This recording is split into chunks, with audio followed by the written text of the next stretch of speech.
내가 돈을 많이 못 벌면 불행일까? 우리는 살면서 끊임없이 비교합니다. 친구들의 성공 스토리를 보면서 다른 사람들의 연봉 이야기를 들으면서 나는 왜 이렇게 못 버는 걸까? 하고 자책하게 됩니다. 그런데 오늘 완전히 다른 관점으로 이 질문을 바라보려고 합니다. 혹시 이런 생각 해보신 적 있으신가요? 하나님께서 나를 사랑하셔서 지금은 많은 돈을 주지 않으시는 건 아닐까? 1. 하나님의 지혜로운 훈련. 성경을 보면 하나님께서는 그분의 백성들을 단계적으로 훈련하십니다. 누가복음 16장 10절에서 예수님께서 말씀하십니다. 지극히 작은 것에 충성된 자는 큰 것에도 충성되고 지극히 작은 것에 불의한 자는 큰 것에도 불의하니라. 이어서 11절 너희가 만일 불의한 재물에 충성하지 아니하면 누가 참된 것으로 너희에게 맡기겠느냐. 여기서 우리는 놀라운 진리를 발견합니다.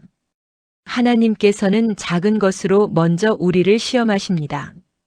우리가 적은 돈을 어떻게 관리하는지, 어떻게 사용하는지 보십니다. 마치 자녀에게 용돈을 주는 부모의 마음과 같습니다. 처음부터 큰 돈을 주는 부모는 없습니다. 1,000원으로 시작해서 자녀가 그것을 지혜롭게 쓰는 걸 보고 5,000원, 10,000원으로 늘려가는 것처럼 말입니다. 돈이 우리를 망칠 수 있다는 성경의 경고. 성경은 우리에게 솔직하게 말합니다. 돈은 강력한 힘이 있고 우리를 변화시킬 수 있다고 말입니다. 디모데전서 6장 9절에서 10절을 보면 부하려 하는 자들은 시험과 올무와 여러 가지 어리석고 해로운 욕심에 떨어지나니 돈을 사랑함이 일만 악의 뿌리가 되나니 이것은 단순한 경고가 아닙니다. 실제로 성경에는 부로 인해 망한 사람들의 이야기가 나옵니다. 부자 청년을 기억하시나요? 마태복음 19장, 그는 율법도 지키고 착한 사람이었습니다.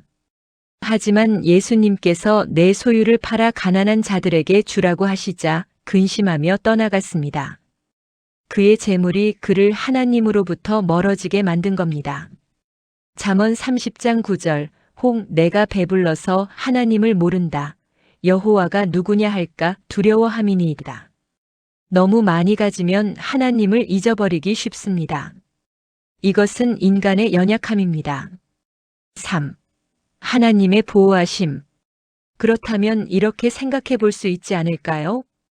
지금 내가 많은 돈을 벌지 못하는 것이 사실은 하나님의 보호하심은 아닐까요?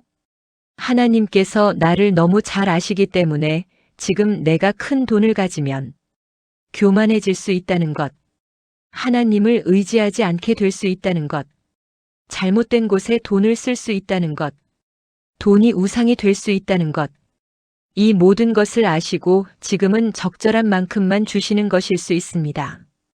신명기 8장 2절에서 3절을 보시면 내 하나님 여호와께서 너를 낮추시며 너를 줄이게 하시며 이는 사람이 떡으로만 사는 것이 아니요 여호와의 입에서 나오는 모든 말씀으로 사는 줄을 내가 알게 하려 하심이니라. 광야에서 이스라엘 백성들에게 만나를 조금씩 주신 이유가 이것입니다. 매일 하나님을 의지하도록 하나님이 공급자이심을 기억하도록 하기 위함이었습니다. 4. 준비되는 과정. 그렇다면 지금 이 시기는 무엇일까요? 바로 준비의 시기입니다. 하나님께서는 우리를 훈련하고 계십니다. 적은 것으로 충성되게 하기 위해서 나중에 더 큰 것을 맡기시기 위해서 말입니다. 요셉을 생각해 보십시오. 그는 노예로 죄수로 오랜 세월을 보냈습니다. 하지만 그 시간은 낭비가 아니었습니다. 하나님께서 그를 애굽의 총리로 세우시기 위해 준비시키는 시간이었습니다. 다윗도 마찬가지입니다. 왕으로 기름 부음 받았지만 바로 왕이 된 것이 아니라 광야에서 도망 다니면서 오랜 시간을 보냈습니다. 그 시간 동안 하나님을 의지하는 법을 배웠고 겸손을 배웠습니다. 잠언 22장 4절, 겸손과 여호와를 경외함의 보상은 재물과 영광과 생명이니라. 순서를 보십시오. 겸손과 하나님을 경외함이 먼저입니다. 그 다음에 재물과 영광이 옵니다. 5. 지금 배워야 할 것들. 그렇다면 지금 우리가 배워야 할 것은 무엇일까요? 첫째, 적은 것에 충성하는 법입니다. 지금 가진 적은 돈을 어떻게 하나님의 뜻대로 사용할 것인가? 11조를 드리고 이웃을 돕고 지혜롭게 관리하는 법을 배우는 겁니다. 둘째, 하나님을 의지하는 법입니다. 적게 가질 때 우리는 더 간절히 기도하게 됩니다. 더 깊이 하나님을 찾게 됩니다. 이것이 바로 하나님께서 원하시는 관계입니다. 셋째, 자족하는 법입니다. 빌립보서 4장 11절에서 12절. 내가 궁핍함으로 말하는 것이 아니니라 어떠한 형편에든지 나는 자족하기를 배웠노라. 비천에 처할 줄도 알고 풍부에 처할 줄도 알아. 바울은 두 가지를 다 경험했습니다. 그리고 둘 다 괜찮다는 것을 배웠습니다. 왜냐하면 그의 기쁨은 환경이 아니라 그리스도께 있었기 때문입니다.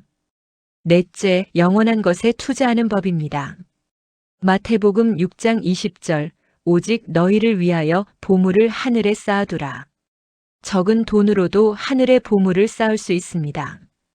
사랑으로, 섬김으로, 복음으로 말입니다. 6. 때가 되면 주실 하나님.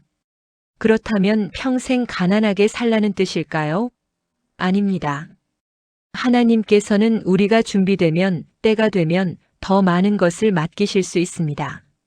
마태복음 25장의 달란트 비유를 기억하십니까? 2달란트를 받은 종이 충성되게 사용하니까 주인이 잘하였도다 착하고 충성된 종아.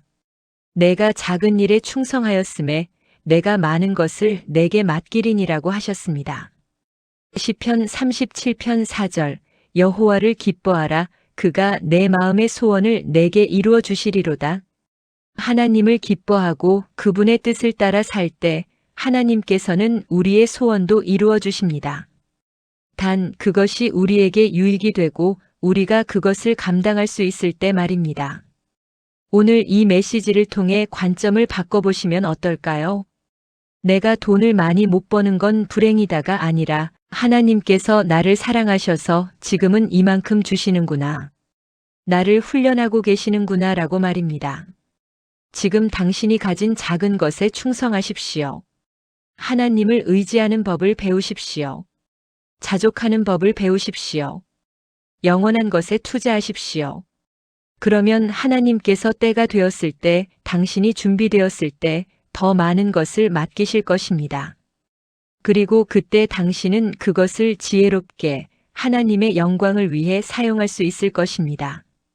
잠언 10장 22절. 여호와께서 복을 주심으로 사람이 부하게 되나니 근심을 겸하여 주지 아니하시느니라. 하나님께서 주시는 복은 근심이 없습니다. 왜냐하면 그분은 우리가 그것을 감당할 수 있을 때 주시기 때문입니다. 오늘도 하나님을 신뢰하십시오. 지금 가진 작은 것에 충성하십시오. 하나님께서 당신을 훈련하고 계시고 준비시키고 계시고 보호하고 계십니다. 당신의 가치는 연봉이 아닙니다.